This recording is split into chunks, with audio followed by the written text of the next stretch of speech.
Welcome to another episode of Almost Got It, where we cover the latest breaking news around consciousness, transhumanism, AI, and tech, and attempt to answer the question, what in the hell does all this mean? And this week, we are going to cover function health and being able to use that to measure Dilan's estrogen levels, which went wacky. We're going to talk about advanced meditation techniques, enlightenment, and so forth. We're going to also talk about breakthrough where Neuralink announced that they were able to help someone with advanced ALS who couldn't speak to speak again. And finally, sperm races. And our usual disclaimers. You'll have with us Dilan Dane, who's the CEO of System 2, an engineer, entrepreneur, MIT guy, ex-Googler, XYC, burner husband, and cat father. Definitely should not trust him. And of course, Ben, who is also a father, a CEO coach with decades of experience, a computer scientist with an exit to Google, former CEO and board member of the famous Estrogen Institute. And please remember to share our podcast with your friends and family, and leave us comments, tell us how we can do better. And also please subscribe on YouTube and Spotify and Apple Podcasts and so on. And let's get started. How's it going, man? Well, interesting that you ask. I had a couple of interesting weeks, Ben. I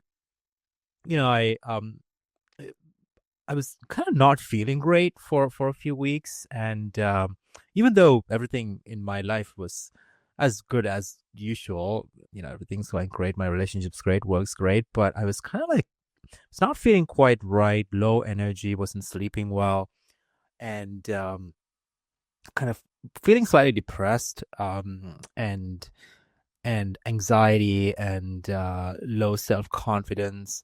And I was really trying to debug this and diagnosis, and I was like, thinking through, is it some supplement, or is it that my sleep environment has changed, or is it that my workout routine?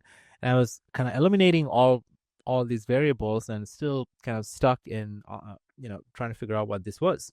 And then finally I figured, okay, I gotta just test my blood biomarkers, right? And I signed up for Function Health, this new company that for $499 they do a very comprehensive blood test, like 100 plus biomarkers a couple of times a year, and sign up and get my blood drawn, and the report comes out, and boom, what has happened is that my estrogen levels have shot up, and we talked about in a previous episode. Actually, this happened in the past while I was experimenting with various kind of supplements and stuff like that.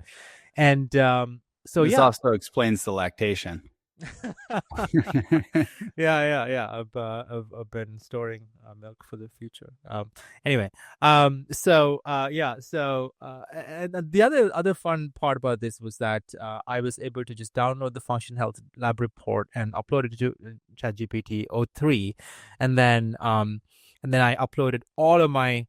I have a spreadsheet of like all of my supplements, past lab results, and stuff like that to 03, and that was the best primary care like experience I've ever had. In fact, it just by far, by a mile, beats any experience I've ever had with any doctor, right? Because it's just like this so high resolution back and forth conversation, and 03 is like just like a notch above previous models. It's able to kind of reason through specific supplements and point me to specific studies on like why it's making a certain recommendation, all this stuff.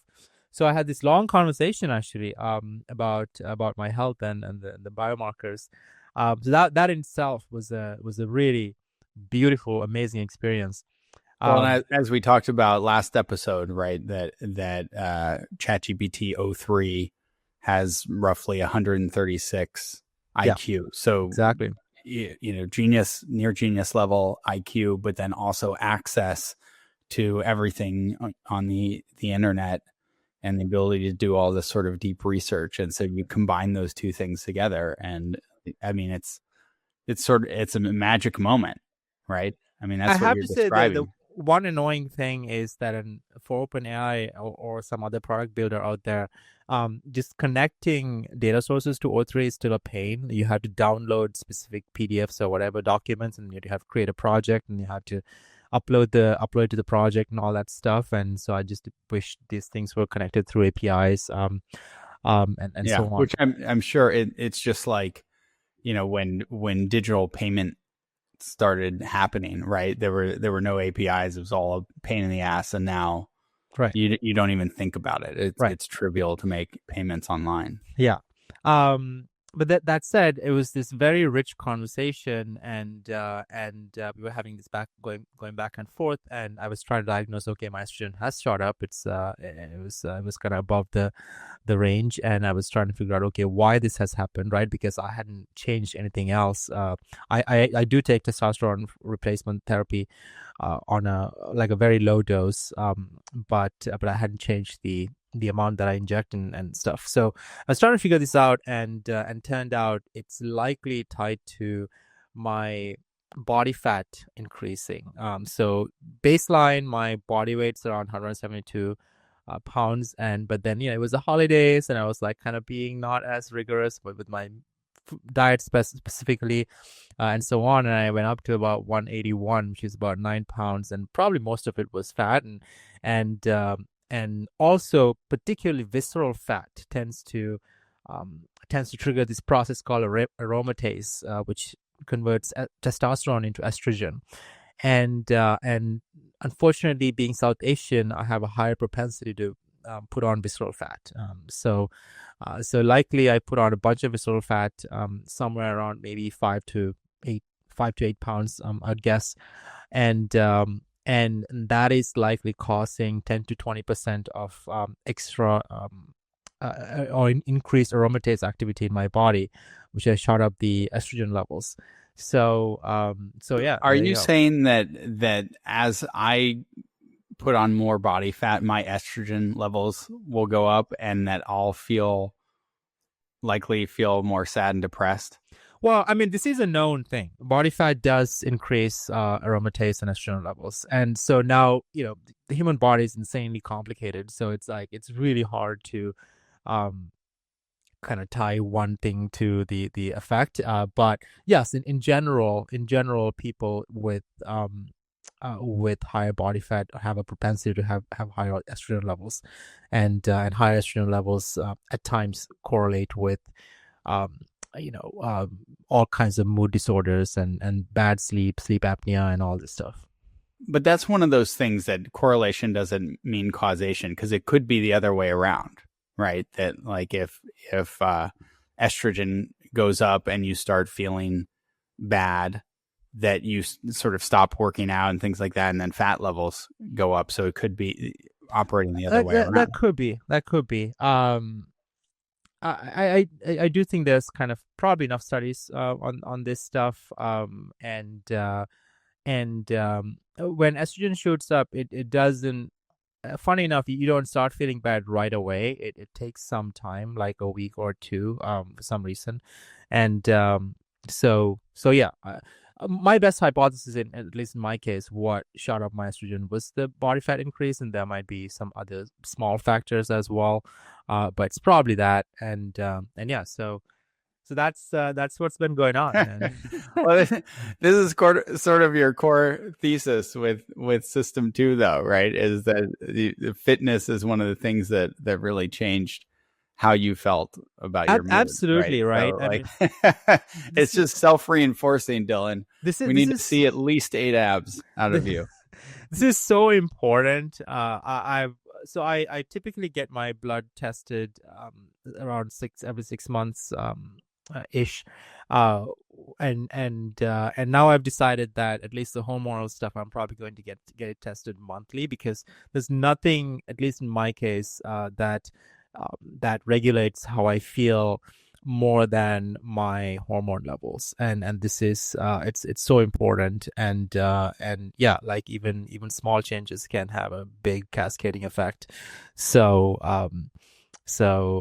yeah, it's really important.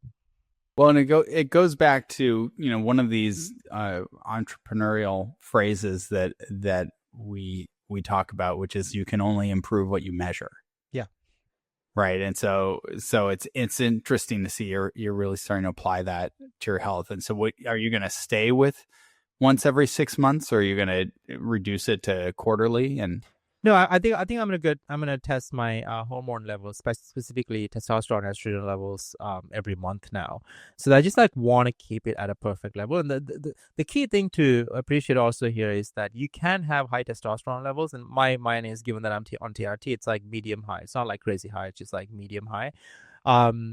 And still it doesn't actually matter. You can feel shitty, and you can put on fat, and you can it's like not feel great even with medium high testosterone levels if your estrogen levels are also high. So you kind of have to control all these variables. Well, so I think this would be an interesting one for us to continue to check back in on. So what is your plan to address this? Yeah, so basically it's two things that can be done immediately, unless you kind of go into more extreme measures. You can control the so when you take testosterone injections, I typically take it like 3 times a week, and you can spread it out more. And so now I switched to taking it daily, like a smaller amount daily. And what that does is that when you take the injection, it's like kind of like a bell curve, right? The amount of testosterone concentration in your body, and at the peak is the highest concentration, and at that point is where you convert the most amount of testosterone into estrogen, right? So if you can bring down the peak, you have less testosterone being converted to estrogen. So that is why I'm less overall being converted. Correct. Yeah. Oh, interesting. So it's not a linear. It's tied to the total amount of testosterone that is in your body at any given time, and if you can bring down the peak a little bit, that helps.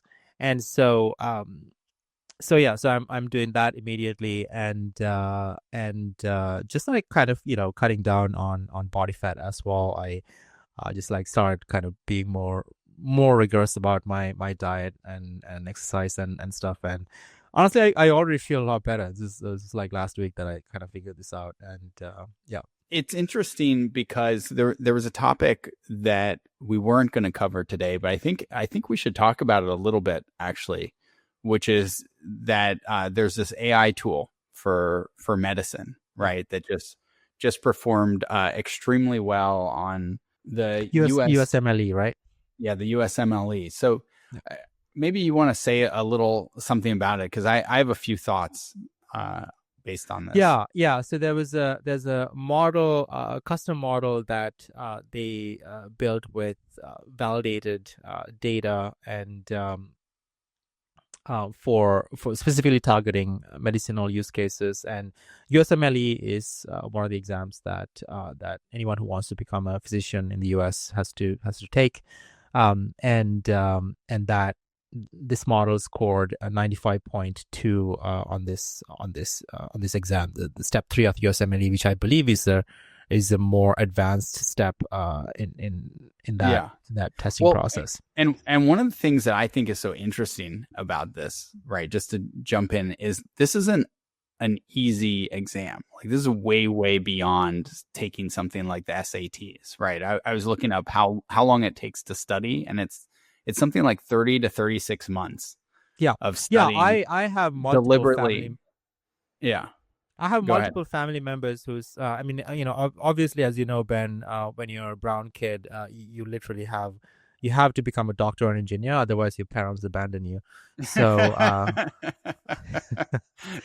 I'm Jewish. It's the same thing, except that I have hippie parents. You're looked down upon by your entire tribe. Exactly. So I have multiple family members who took this particular exam, USMLE, and it is grueling. And these are very high IQ, very hardworking kids that just like spend an enormous amount of energy preparing for these exams, and even then, like, kind of they barely pass oftentimes, right? Like, it's like crushing USMLE is pretty impressive. Well, and what I think is fascinating about this is, I mean, a couple of things. One, just from a bandwidth perspective, right? Like if you think about all of the doctors in the world constitute a certain amount of bandwidth. Like you could solve a certain amount of medical issues per day with the total doctors in the US, right? And if you want more, then you need to run them, like an adult through 11 years of schooling and 36 months of training to get them even to, to the point where they can pass the exam, much less like have enough experience to be truly great. And now you can just open a new browser tab. Yeah. Right. Like that's crazy, right? Like, to essentially go to an instantly, effectively unbounded amount of like medical cognitive horsepower. Exactly. And also like I've heard some people argue that, it's going to take regulations way longer to catch up to this, allowing AI to prescribe medicine and stuff like that. So therefore, doctors are safe type kind of argument, which I don't buy, because there are already a number of startups popping up where basically you have a doctor, like a human doctor, as the sort of the prescriber and kind of the overseer of like a bunch of technology, right? And so you can essentially scale a doctor to levels that you couldn't before. So that's a which follows the same trend we're seeing everywhere. I mean, that's literally your business, right? Yeah. Is that you use AI to scale a fitness coach from being able to work with 20 clients to 200 clients or more, right? And so, like, of course, you're going to see the same scaling function applied to doctors, which in a way is, I mean, great news from a healthcare cost perspective, assuming that, people don't try to continue to fleece us. Yeah, no, it is very exciting. It's yes. Yeah, so that is my PMSing yet again story. Which, by the way, I'm pretty sure that was one of the first questions that I asked you. Yeah. And how are you doing, by the way? What's going on in your life? Well, so I'm in meditation retreat this week. Working with Dustin DePerna, who's my teacher, and this is probably the first, the first one this year. But can you actually tell us about? I mean, I know that you've done this meditation retreat many times, and this is also a very particular method of meditation that is not the kind of the often talked about mindfulness meditation. Is quite different. And can you talk about the history of this particular technique and how you came about across this? Yeah, I mean, well, to me, so I have a gripe with the word mindfulness. Okay, right. So the origin of the word mindfulness, and it's amazing, right? But then there's some issues that I have with it. So the origin of the word mindfulness came from this incredible man named John Kabat-Zinn, and John was in Boston, and he's an ex MIT guy, and not even I think he's like a geneticist or something like this. I should look it up to be sure. But so John is studying Eastern meditation techniques and things like this, but he's also seeing what's happening in our healthcare system. And he starts studying it, and he realizes that literally 80% of people that go into a hospital leave undiagnosed, right? Like it sort of falls through this. We think Western medicine is amazing, and it is, and it solves, incredible things. Like we figured out penicillin for infections and things like that. But literally 80% of people fall through that system. They do all the tests, they talk to doctors, and it's undiagnosed. And he thought that there would be a place for meditation and for yoga that could really help. And so he created this word mindfulness that didn't exist. And he invented something called mindfulness-based stress reduction. And he said, hey, he went to like Boston University and said to them, hey, for your medical center, anyone that falls through, I forget it was 80%, I think it was 70, 80% that falls through, offer them this course. We're not saying it's a replacement for anything, but if nothing else works, send them to this. And they did. And it turns out that mindfulness, which is literally just being aware of what's happening in your body moment to moment, just attending to the breath. Oh, here's a breath in, here's a breath out, and doing hatha yoga, just super basic hatha yoga, solved an enormous number of problems in people. So from that standpoint, it was fantastic in terms of moving things forward and getting a first toehold into medicine to say, hey, these ancient practices that everyone thought were just bullshit is actually having an impact. And he positioned it, right, mindfulness-based stress reduction. And so that's how we think about it in society is we go, oh, I'm stressed. I can take the pill of mindfulness and then reduce my stress.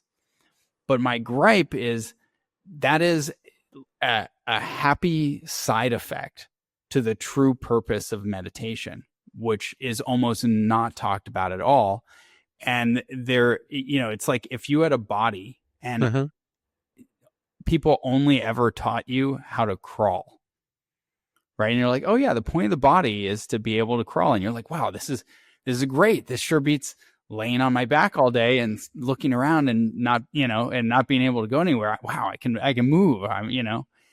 And then, but no one ever taught you like, hey, you can stand, you can walk, you can run, you can climb, you can, build things with your hands, and then you can fly like a bird in the air amazingly, right? In an airplane. And so like that is the true point of meditation is that, and this is going to sound super woo, but yogis have been testing experimentally for thousands of years what specific steps can lead to enlightenment.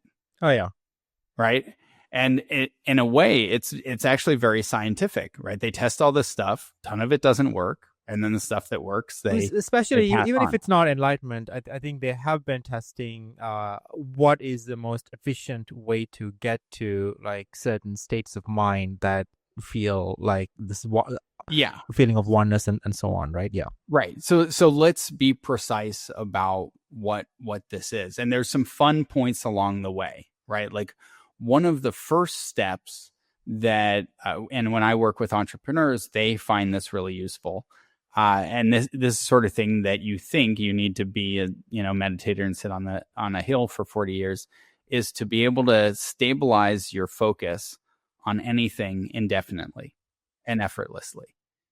Right. So if I told you like, yeah, okay, yeah, you need to work on this task. Imagine if you could just sit there and just be hyper focused and be able to do that on demand all the time for absolutely anything, from sitting there and talking to your partner to, writing that pitch deck. Would that be valuable to you? Right. Yeah, of course. Does this sound totally fucking magical? Absolutely. Yeah. Right. And then what if I told you like, oh yeah, you can get there in about a day and a half.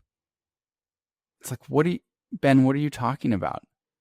You can do that in a day and a half? It's like, yeah, I've literally watched thousands of people do that in a day and a half. And this is part of my overall thesis that wisdom is not distributed evenly around the world, right? Like this thing exists. Thousands of people have done it that I've witnessed, and probably millions if you go back in time. And yet most of us don't think that is possible. And so maybe you can talk a bit about like the discovery of the specific process, Ben.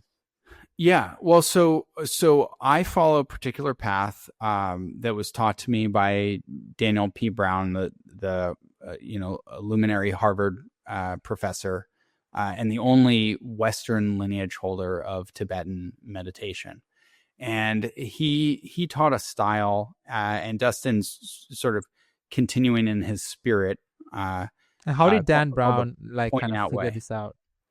Well, so Dan didn't figure it out, right? So what happened is he was studying with his teacher, and then that teacher passed on, and then the Dalai Lama asked him to take over this specific lineage and redo it for the Western mind, because most meditation lineages require you to do what's called the 100,000 preliminaries. It's a lot of prayer and prostration and things like that us in the West, we don't have a lot of patience for. But what's interesting is traditionally in the East, the challenge has been, this is how Dan would position it, is it had been around laziness, right? Because they exist in a culture that believes in rebirth. They're just sort of like, oh, I'll get it next lifetime. But the Western version of laziness is busyness, right? We're all overwhelmed with so much stuff that we're trying to do and accomplish. And so we don't actually need the preliminaries that get us out of this habit of laziness, right? There's a lot of doing in the preliminaries. We need the opposite. And so he was allowed to get approval to teach these very advanced practices, a combination of Mahamudra, Dzogchen, and Bon practices to Westerners if he and his teachers like Dustin followed you closely, tracked progress, and made sure that you were at specific levels. And Dan specifically learned these techniques from Tibetan monks and so on, and he went out there and practiced, I believe, with the monks for many years. I think. Yeah, right?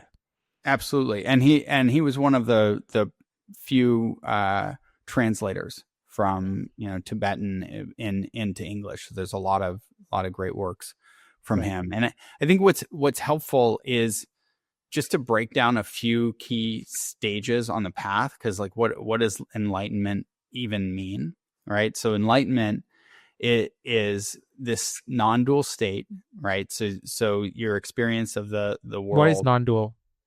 Right, I'm about to explain. So non-dual is that the event experience, right? So for example, the sound of my voice and your awareness of that voice co-arise like two sides of the coin, right? Or you're watching a baseball fly through the air and you're witnessing of the baseball. Your conscious awareness is actually with it. Now, I like to explain this to engineers who go, no, the baseball is definitely out there. My consciousness is in here. And I go, well, if we get really scientific about it, what happened, right? Light bounced off that baseball. It hit your eye. The optic nerve pre-processed it. An electrical signal went to the brain. And then the brain recreated a model of the baseball. So the recreation of the baseball in your mind, which you experience as being out there, and your awareness of the baseball, like how are you aware of the baseball? Well, you're aware of the baseball because there's an image of it in your mind. If there was this no is actually image, a really, really profound point you're making, Ben, that as a conscious being, you actually never leave your skull. Like you're in there. We are literally trapped in a dark box called the skull, right? And there's just electrical signals coming in and potentially other types of signals, magnetic waves and things like that. But we're literally trapped in a dark box, and we are creating a model of reality, which is what we interact with. And so the concept is that the thing that you see and your awareness of it are the same thing. And if you investigate this, and this is the beautiful thing about meditation, and particularly this practice that's so interesting, especially to scientific and engineering minds and business minds, is that it is an experiential investigative process that uses the scientific method. There's a prediction, then you do the experiment, and then you evaluate the result. And so they break down as you go through this process, how you build your cognition, how you have the experience of being human. And you can actually break it down layer by layer back into what I would say is a sort of like a childlike or infant state, where you can experience the universe as just direct stimulus coming in without post-processing. Is it fair to say that then when you're not in a non-dual state, or i.e. like when you're kind of everyday, not in that state, you have a tendency to essentially separate that outside experience from the internal experience and see it as sort of different things, which reduces that sensation of feeling present, let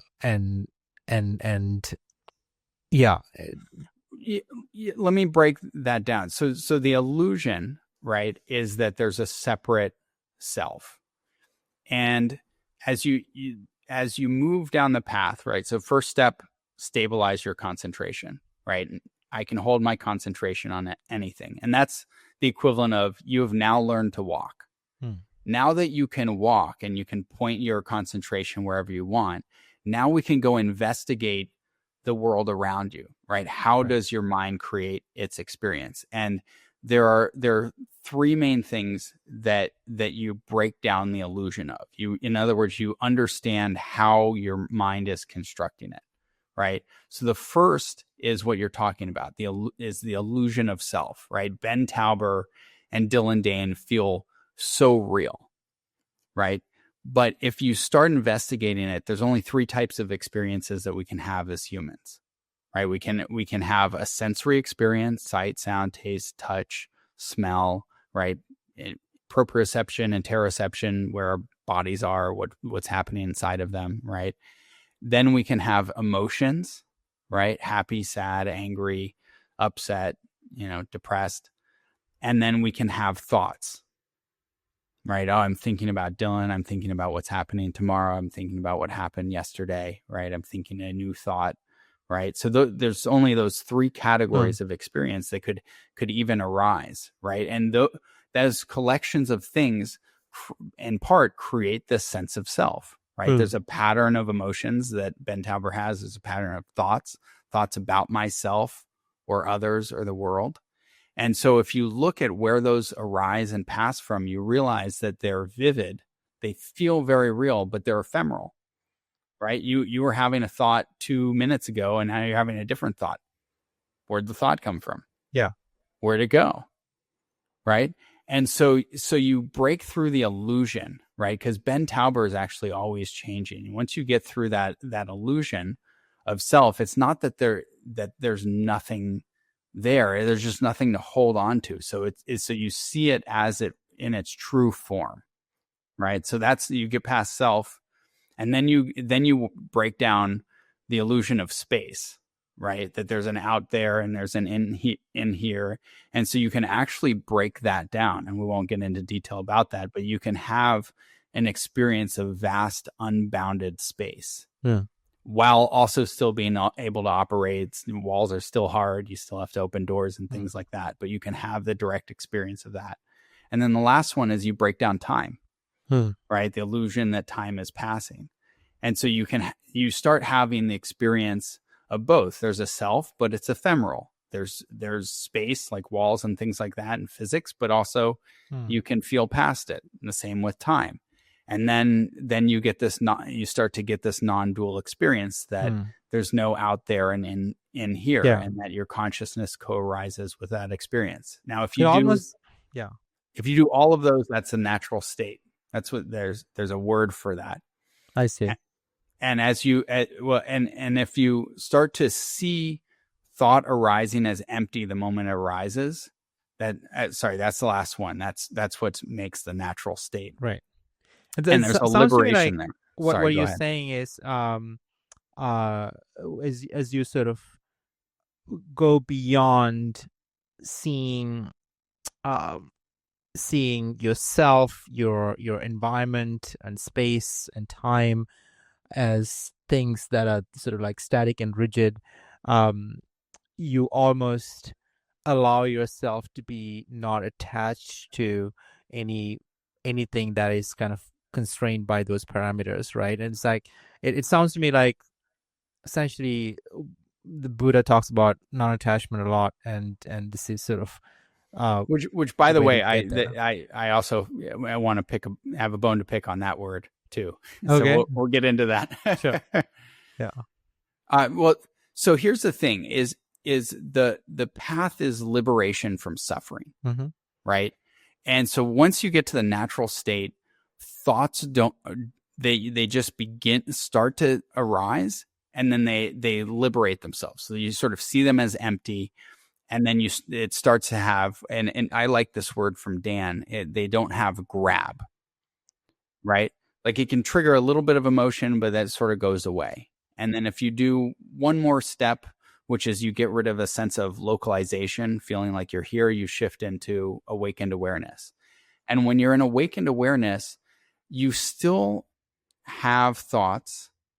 Self still arises, time still there, space is still there, emotions still occur, but they no longer have any grab, right? Which means like you could feel really intense sadness or really intense anger, but the grab is that you're trying to change anything, right? The Buddha talked about suffering is grasping and aversion, grasping towards certain experiences. Oh, I love this person. I want them to be with me forever. Aversion, I don't want to deal with that. That thing's painful, or, I don't want to deal with this meeting that, I don't want to have, right? The grasping or aversion, the grab is what generates suffering. Right. Whereas you can just be in full acceptance of what's arising. Oh, pain is arising right now. I just stubbed my toe, right? Or I broke my hip, right? Or I broke my back. What would you say to someone that might say that that grasping is where a lot of, like, I don't know, enjoyment of life is, right? Like, or whatever. Like, one could make an argument that if I see my beloved or my child and I just really, kind of turn towards that love and feeling and kind of double down on it. Maybe that is what makes worth life living, or something like that. I'm just curious how you would address that. I love it. To me, there's you've heard the term spiritual bypass. I actually haven't. What does that mean? Okay. So a lot of people, there's a lot of examples. Like when I was at Esalen, there were so many luminary teachers that came through that had all this wisdom that seemed to be awakened masters. And then things would just blow up. Oh, it turned out they, molested a bunch of students, or they stole a bunch of money, or not at Esalen, but in there. I mean, these things happen.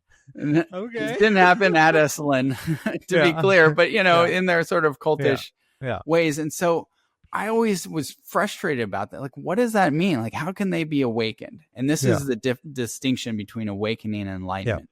There are still bad off ramps here. So one is veering off into nihilism, right? So it's like if you have this experience of oneness, you go, nothing matters, right? The other one is spiraling off into only seeing everything as one thing and disconnecting from people's relative experiences, right? Because if I see us all as one thing and go, your money is my money, your wife is my wife, like it's all fine, right? But then there's a lot of suffering that gets caused there. So one of the important things is that you continue to allow yourself to feel. So you can still feel, even though you're having this non-attachment, you're still feeling great sadness, right? You would still have an emotional reaction to the negative emotional reaction to the thought of taking your money, right? It's like, oh, that's not appropriate. And then likewise, you still allow yourself to fully feel the love and joy of being with a child in your example, right? So, and often it's, pernicious thoughts and things like that, worries about the future, other things that are taking us away from being in the full joy of being with our child. And so if none of that is arising and you're just fully present in that deepest sense, then joy is arising. And it's not that I'm trying to make joy go away. It's like it's here, so I get to fully experience it. So let me try to repeat what you're saying. Maybe so what you're saying is that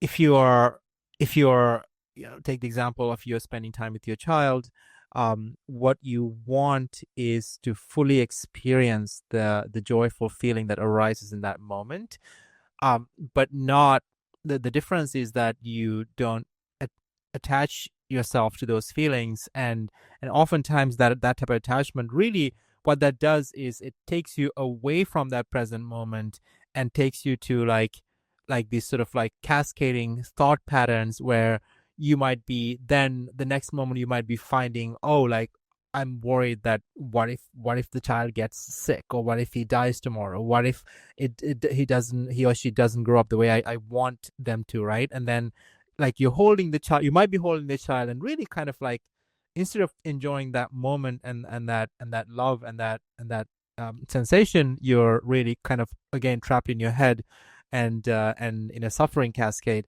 and that is what you're really avoiding in this case. Yeah, And it's taking you out of connection with your child as well, right? Because they might have evolving needs. Like Killian, my son, will come in and he comes up and he hugs me and goes, "Oh, Daddy, I love you so much. Like, will you yeah, come play with me?" Right? And I'm just filled with joy. I mean, just wriggling in pleasure. And I go, "Yeah, let's go play."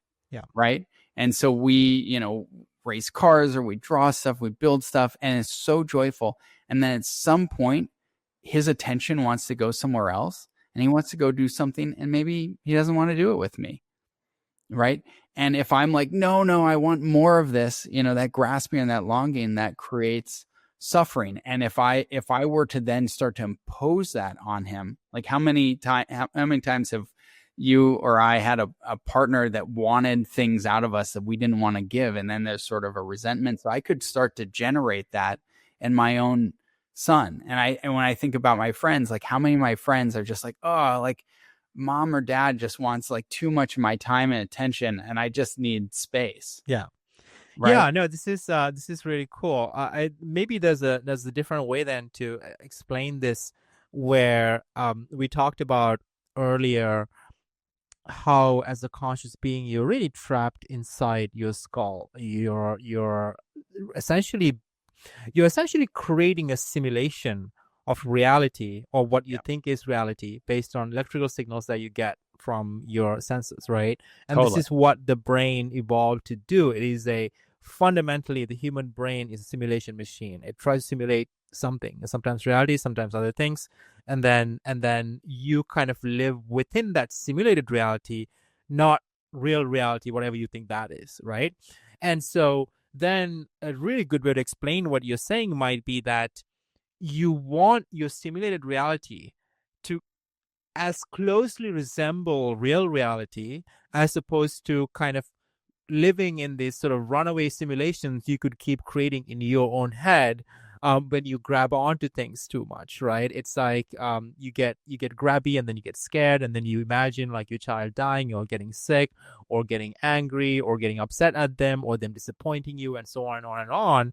And then you could easily be living in that moment in a reality that's quite far from the reality that you're actually observing. So like, in a simulated version of your own reality. Whereas it seemed like Buddhism in some ways wants you to really be as close to the want to bring your simulation as close to the real reality as possible, in some ways. I would say it a little bit differently. Like basically, we're little reward maximizers. We Mm-hmm. want maximum good experience, minimum bad experience. Yeah. Right? Hedonic tone positive, want that. Hedonic tone negative, don't want that. Right? And what we do is we have our little predictive engines about, if I take this step or that step, it will lead to this. And then the delta between what actually happens and what we hoped would happen, if it's less than what we thought would happen, that leads to suffering. If it's more, then it leads to joy. And the Buddha is basically saying, hey, let go of that. Yeah. Right? If you let go of that, then the suffering goes away. Right. Right? And Right. you're in acceptance. And then where there's a difference between awakening and enlightenment is that, in their words, you burn off all of the karmic debt. But in the Western words, it's sort of, you burn off all of the limiting beliefs, right? The mechanisms by which we interpret the meaning of what has happened. Yeah. And we let go of all of that. And then what occurs, like sort of the final step, is that you hold, they say there's all these non-dual pairs that you hold, right? So you hold this view of the perfection and oneness of the universe, while also holding samsara, the relative view of how things are. And then you have this sort of skillful action where, towards yourself and others, Yeah. you're operating from both. So it's what can be the most compassionate action and loving action for my Yeah. son, while also being compassionate and loving for myself. And it's this theoretical balance that, you're sort of a needle that you're threading, so to speak.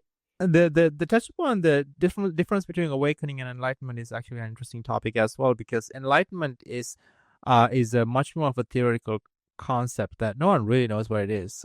Whereas awakening is something that you can experience.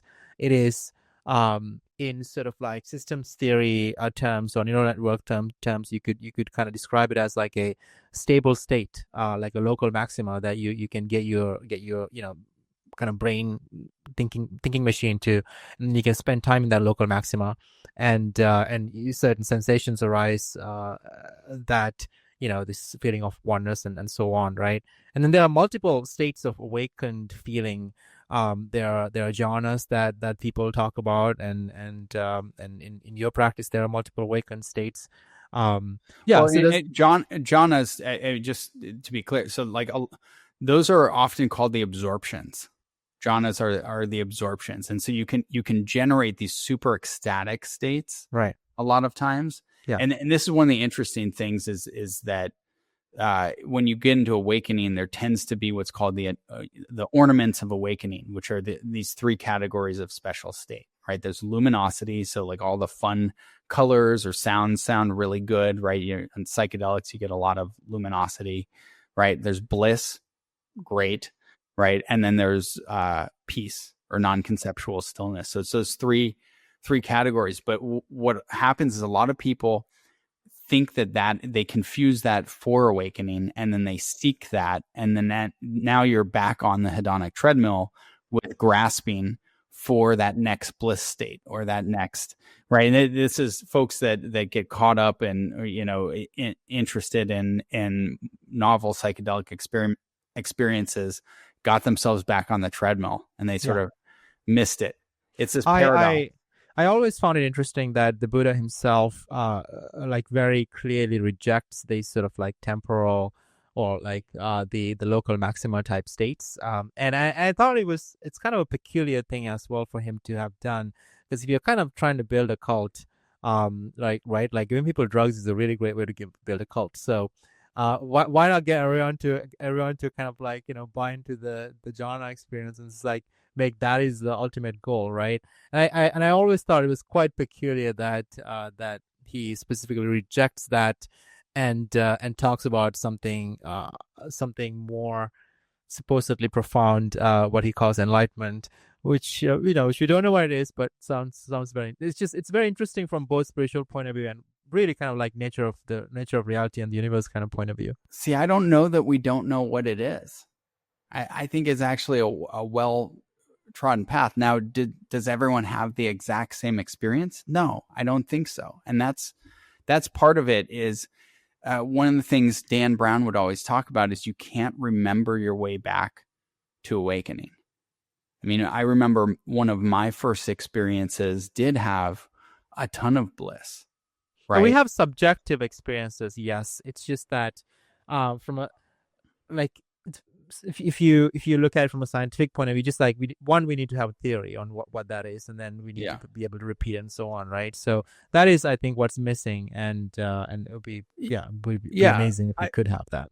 I mean, we're at the beginning of this thing. I mean, it's a multi-thousand-year-old practice, but we're at the beginning, right? Like Judson Brewer's work out of MIT, studying actually Dan Brown's students as they do very specific meditations and watching what happens in an fMRI on the brain is powerful. And there are patterns that you can see, right? Or like there's, I forget his name, the guy who was dubbed the world's happiest man, right? There's like these two areas, the prefrontal cortex, where if you have the bigger the delta between the left and the right, the happier people tend to report. And he was like 12 standard deviations off the mean.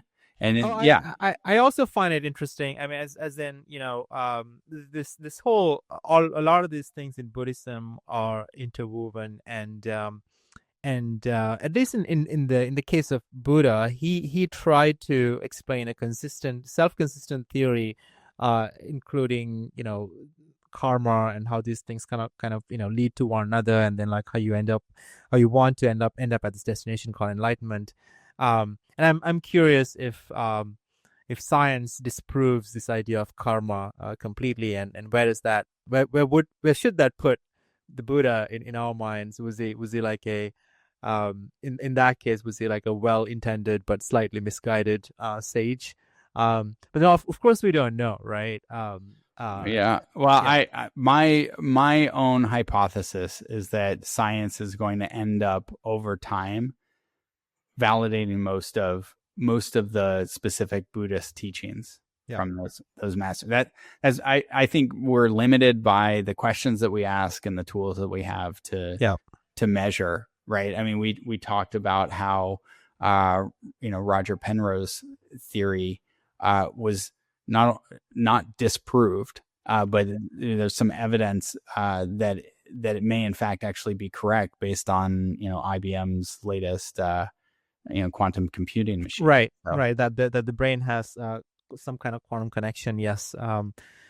But it's still pretty far from karma. And as you know, I'm pretty obsessed about this topic as well. And it would be really cool to make some kind of connection there. But you just gotta go where the evidence takes you. I'm curious, before we wrap up on this topic, where are you in this process? You're taking this particular course for 6th or 7th maybe time, or maybe even more, and I think you practice every day.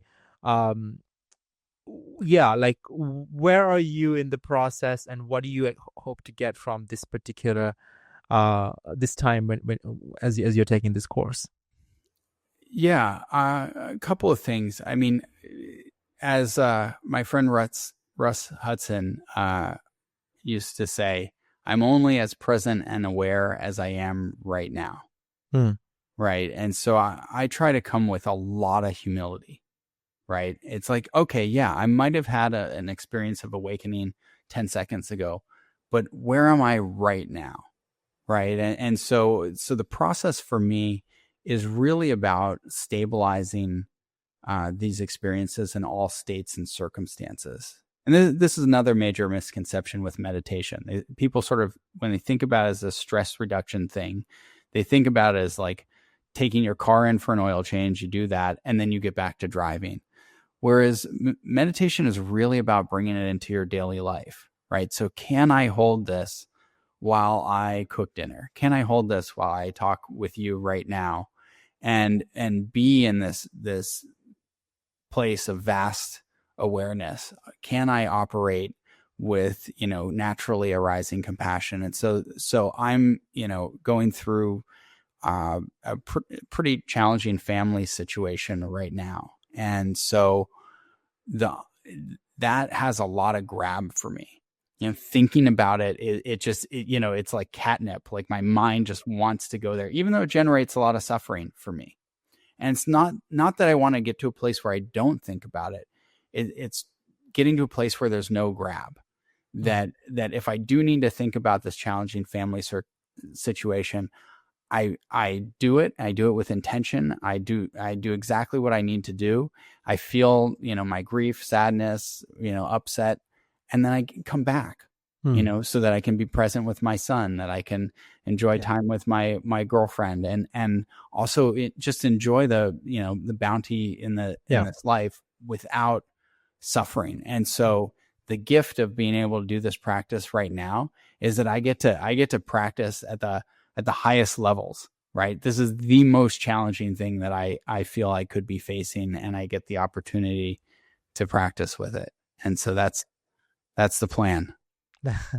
That's great. Is there a way do you think there's a way to quantify the progress that you've made at all?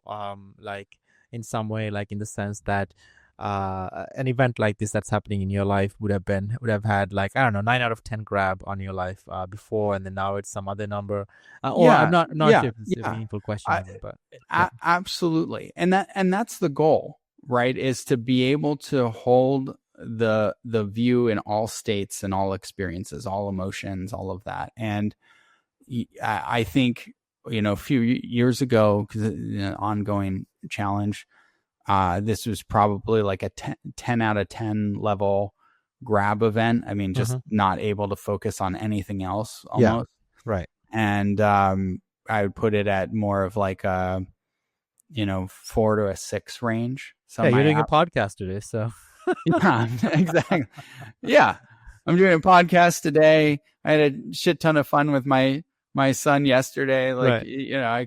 I can still do that. And there's still space for me to feel, grief and anger and all things like that. Was a really, really exciting thing that happened this last week, Ben, that almost brought tears to my eyes. And just the news is that the third patient that got implanted with a Neuralink device, Elon Musk's brain computer interface company, and we talked about Nolan, the first guy who got implanted, but he was already, he can talk, and he was paralyzed, but below his neck, right? But he had full kind of control over his head and face, and would talk, smile, emote, kind of engage with the world, right? But now imagine someone who does not have that ability, right? And this individual who has a condition called nonverbal ALS, meaning his entire body is essentially, he does not have control over his pretty much entire body aside from the corners of his eyes. I read, like, just like a couple Right. of these I tiny mean, muscles. there's like a mechanical lung Yeah. breathing for him. Yes, exactly. He needs assistance to even breathe. And the crazy horrifying thing about this condition, Ben, we just talked about how you're really trapped inside your skull, right? And this individual is literally trapped inside his skull, and there's no way to communicate with the world. There's no way to react to what's happening around him, express how he's feeling, express an opinion, show love to someone he loves, and on and on. And it's like one of the scariest things I could possibly imagine, right? And anyone who got this condition in the past was trapped in this situation for the rest of their life. But with this Neuralink device, this individual, for the first time ever, now this person can actually talk using this device now. And so how does this work? So they use the signals from the brain to allow him to control a cursor on the screen, and they built a custom interface that allows him to click on things, type on a keyboard, by just by thinking about it, play video games, etc., etc. And then they also created a synthesized voice using an audio clip, a recording of himself from the past. And they combined the two things together, and now by basically typing on this virtual keyboard, this individual can, his name is Brad Smith, and he can speak out loud in his original voice, and he can talk to his kids, talk to his family. And in fact, he put together quite a long video of explaining his condition and situation to the world, that he shared on Twitter, and he's actually responding to people's questions on Twitter about his condition. Incredible. And this, yeah, again, someone who is completely has lost ability to control all of his pretty much muscles in his body, and now is back and communicating with us, and it's just incredible. Yeah, I mean, to me, this is so extraordinary of enabling people to have their life back, right? And it gives me hope for my good friend Christopher, who's quadriplegic, that one day not only can they do output but input back in, right? I think would be amazing. So if they can help him over, be able to move all of his limbs again, I mean, that's so exciting, because you think about some of those things, right? Like, there's literally like one break in the connection at one spot, and if you could route around it sort of with some of this technology, just be back to normal. There were some cool things that I thought were interesting here. One is that that the input output is about 8 bits per second, right? And what's interesting about this 8 bits per second is that it seems to follow what's called the Fitts law and the Hick-Hyman law. These are these theories about how the brain does things like decision making, or being able to choose like where to move something, like being able, specifically one of the tests is like moving a cursor to a target area, and it's sort of limited by that. But what's interesting is that 8 bits per second it's actually the limit of the conscious mind. Right. So they describe it as the tiny narrator in your head, right? The part of ourselves that we identify as ourself is 8 bits per second. But the raw traffic in the brain, right, will spike to 10 to the 12th bits per second. Right. So it's interesting because we think about, how smart we are, and we do this logic. The logic part of your brain is literally 8 bits per second compared to billions of bits per second for the rest of what's going on underneath the hood. Yeah, that is fascinating. And I saw a clip where Elon was talking about that in relatively short order they can probably get it to 1 megabit per second, which is obviously like a lot more than the current bandwidth, and at that level you could probably do a lot more cool stuff. Right. Well, and this to me is actually one of the things that where I think there can be a crossover between Buddhism and science, right? So what Dan describes, Dan Brown, is that when you operate from, he calls it the lightning speed of awareness. When you operate from awakened awareness, it is insanely faster. So he used to teach a high performance meditation for judges, actually. High performance meditation. That's that term itself is kind of funny and ironic. Well, it's like a meditation for high performance. I see. Right? I see. Okay. And what he would do is he would guide these judges into a state of awakening, and then he would have them write judgments from that state. And what most of them self-reported was that they could read the case and then write a completed judgment in a single pass without editing. Right? Just a rate that was so much higher. And that is similar to my experience and the experience of others. And a lot of times the experience of flow comes with a lot of these descriptors, right? That their sense of self disappears, the narrative mind disappears, and there's a sort of this sense of oneness and connection that absorption that arises.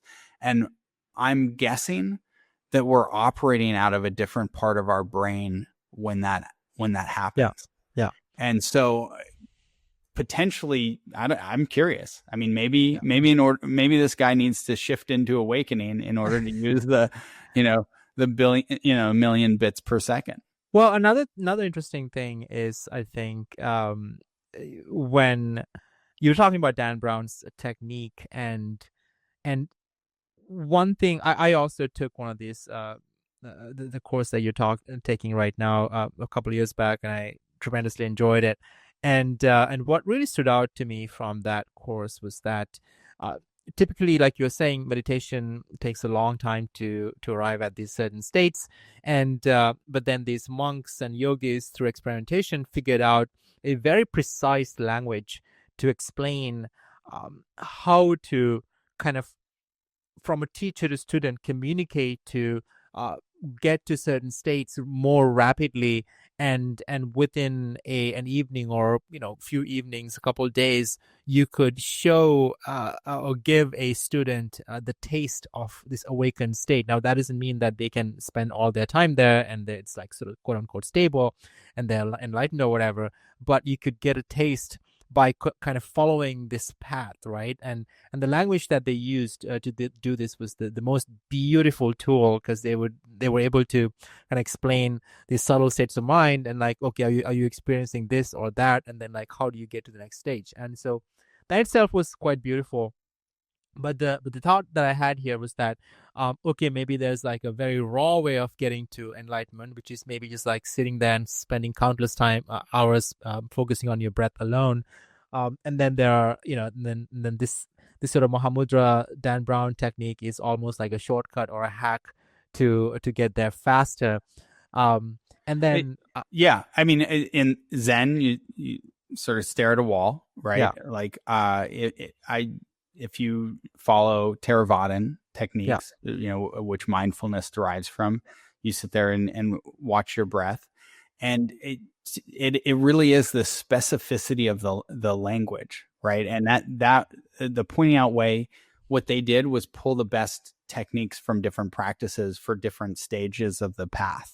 Yeah. Right. That's the part that I think is so innovative. And I wonder if there is a even faster path through brain computer interfaces, right? Things like Neuralink, where you just like basically stimulate parts of your brain, or like zap certain other parts of your brain, and then like just like switch up, press a button and like you just like in awakened state permanently or something like that.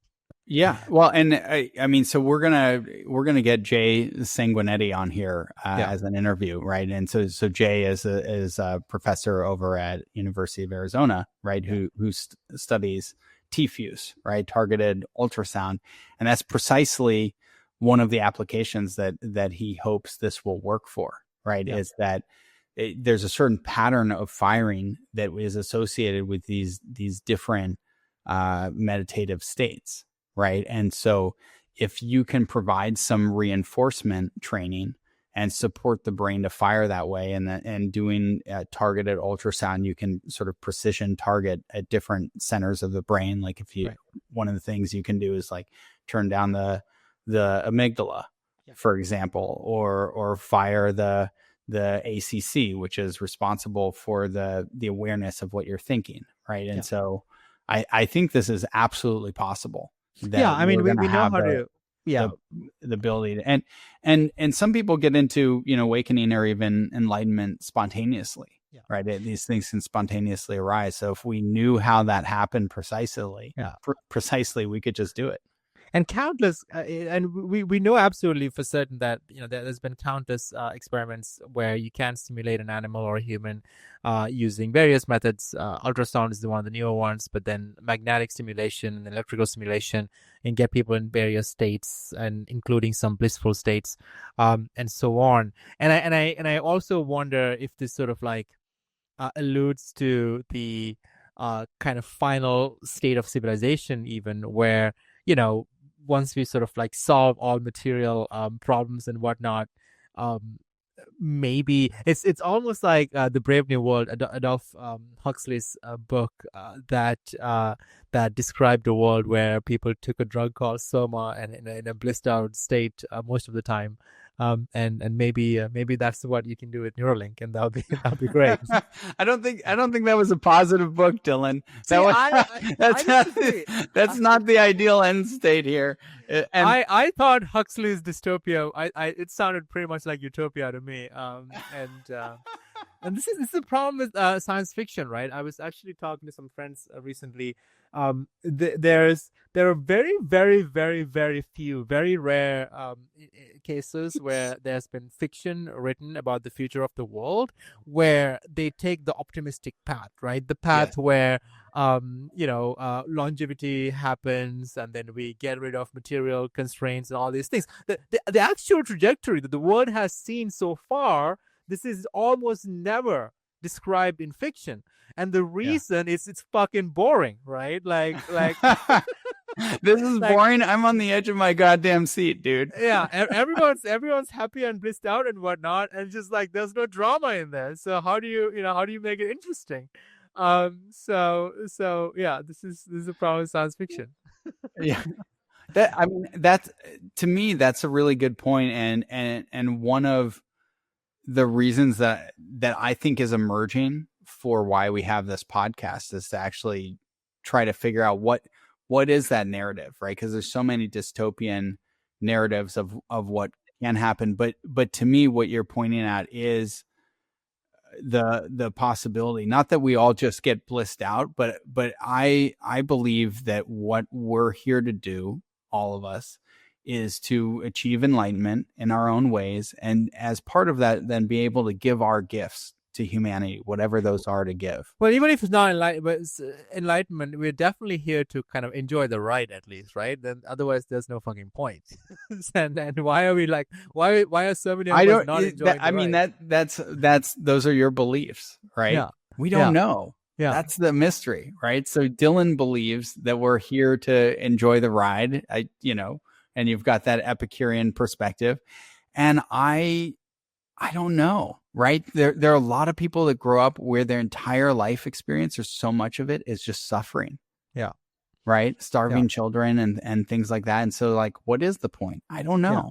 And maybe as a society, we actually we should if we are less grabby towards all the bad news stories and politics and whatnot, maybe as a society we could be a little bit more enlightened and more present, and that would make things a lot better. And yeah, that's here's one question that I have for you, right? And speaking of potential dystopian narratives, right? I mean, now we're way off script here, but I've wanted to ask you this: is once we have robots that can do all the things that humans can do at a fraction of the price, from harvest crops to manufacture things to be the butlers in our homes, if you're the elite ruling class, where up till now, in order for you to be wealthy and to produce things and to have your needs taken care of, you actually needed like a lower class, right? A middle class, but definitely the lower class. Do you still need them? Or would we sort of see at least some of these, wealthy or dominant people just sort of not care about humanity because it didn't serve them? Here's the deal. The end state of humanity, at least in my mind, has been crystal clear. It is from first principles. There are only like a few, unless we, there's a case where like you just like kind of everything blows up and people, civilization ends or whatever. If you ignore those scenarios, Right. from first principles, the end state of humanity is like very clear, right? And the assumptions are pretty straightforward, which is that having a body, one, sucks. It's just like it ages. It has to, you have to take care of it. It's just like it's just like a really messy, gooey, like a sack of meat that you some carry people around. like the gooey parts of life. Yeah. You sack of meat that you carry around because like just evolution had no other way to get there, right? And so one of the things that we would strive towards for 100% certainty is like first longevity, right? Like extending the how long your meat body can live, and ultimately really migrate into a non biological substrate, right? So I mean, that presupposes, though, that you're able to recreate consciousness perfectly it does, in a non-biological way, which yeah. might be like some hard limitation It might of be, the but natural world. as far as we know today, right? Like consciousness exists in on neurons, and then like you can kind of like extend the you can we can remove neurons and consciousness doesn't go away, and by that same logic, you can add neurons and such consciousness should sort of like expand to those new neurons, and then like you can kind of eventually migrate off that or whatever, right? So Right. Well, I mean, you've talked about that theory yeah, of like you could add digital neurons and then eventually migrate over to all of them, but we don't know. Yeah. I mean, to me, I was thinking about exactly that the other night of right now AI. If when people talk to it, right, like my girlfriend talks to it and feels that it's conscious, right, and maybe it's conscious, maybe it's not, maybe it's just predicting what would be a response that would make her feel good, right, and communicate that it's conscious. So you might have your conscious brain communicating with this digital brain and feel like it's conscious and do the transition over, and then you're dead. Yeah, possible. But there's a replica. There's a copy that sounds exactly like Dylan that tells me that he loves being digital and all of that, and then I go over to, and then I'm dead. Yeah, no, it's possible, right? I think the point that I want to make is that humanity would not stop until we solve this problem, right? Like this is so tied to existence, and this is like one of the most interesting problems to solve. So we're going to go after this, And I think one possible end state, one likely end state at least, is that there's some kind of migration to a digital substrate. And once you migrate to a digital substrate, like there's no all the paradigms around money, ownership, all that falls apart, right? And so none of the kind of the questions around kind of ownership of land or whatever really applies in that future. Now, like getting there, of course, is going to be really messy, and there'll be like a lot of questions around like who has power and who has money and who are the slaves and who's not. But the good news is that things are happening wait, really, really slaves? fast. Why would there be there's slaves in this in this I mean, theoretical could be, right? future? Robots could. There's definitely a possible future, at least in the sort of like in the messy middle. There could be a situation where robots are conscious but do not have rights. So it's possible. And we're never going to know for sure whether they're conscious or just simulating consciousness. I wouldn't say we would never know for sure, but I think yeah, I mean that's possible. Yeah. But yeah, exciting future. Speaking of exciting future, Ben, should we go talk about our next story, which is fucking hilarious? Yes. All right. So our next story here is the world's first sperm race, where 2 participants donated and then raced sperm through what was it, a 20 centimeter path that simulated a woman's uterus in order to see whose sperm was faster. Correct. Yeah, this was hosted at I think a stadium in Los Angeles, and 2 students, one from USC and another from UCLA, and it was funded by another student entrepreneur, 17-year-old founder of this company, Eric Zhu. It's an incredible story, and yeah, so they set up a live stream of the sperm racing, and it's and they've got like zoomed in cameras through microscopes looking at the sperm, and people cheering on and so on. I mean, clearly a PR event. So what was the point? Why, like, I mean, I know they got 100,000 people to watch and all of that, but what's the point? One of my favorite Elon Musk quotes is the most entertaining outcome is the most likely. So it's just entertainment. Right. But well, and so it sounds like this guy is concerned about the rate that fertility is dropping.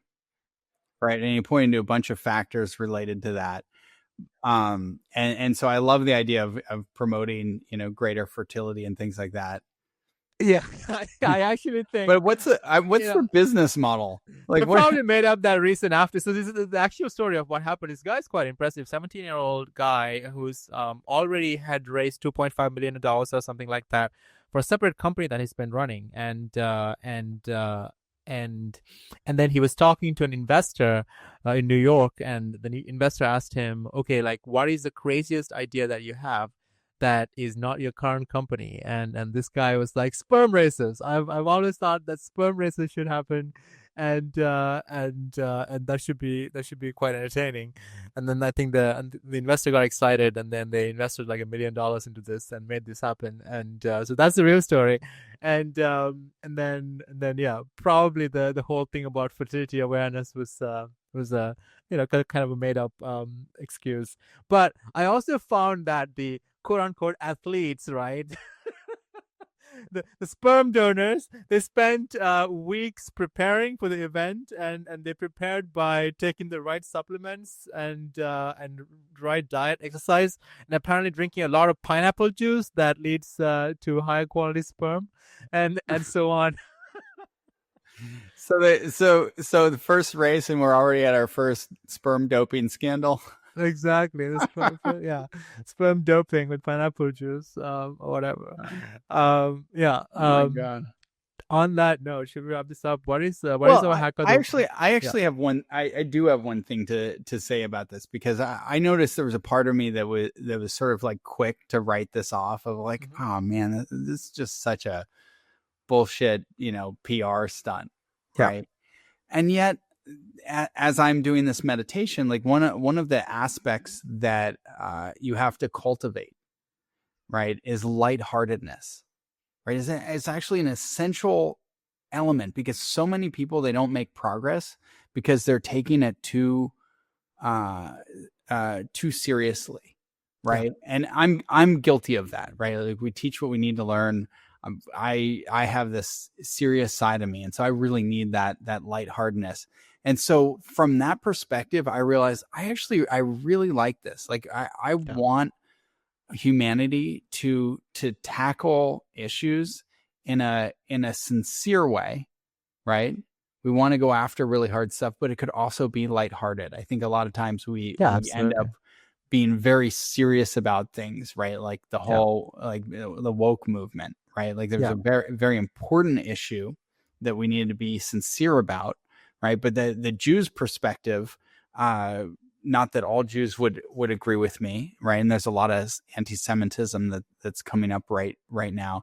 Is we made a lot of Jewish jokes, right? We make a lot of we like to make fun of ourselves, and we try to be lighthearted about it. And that's a quality that I think is missing in humanity. I love that. Yeah, totally. I love this story. I actually met Eric Zhu, the founder, at a networking event in San Francisco.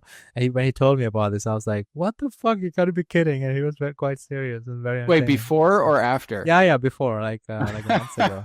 Yeah. Well, forevermore, he will be known as the first sperm race guy.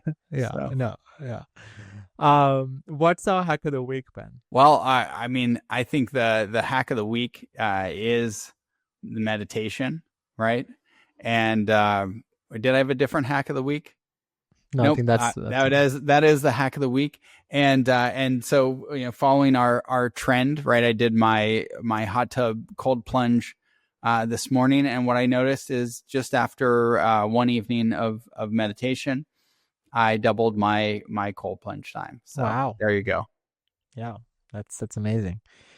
Cool. All right, folks. That was quite fun. A very slightly different kind of episode where we went into some personal stories, and that was quite enjoyable. But please share our podcast with your friends, and also please subscribe on YouTube, Apple, Spotify, etc., and let us know how we can do better.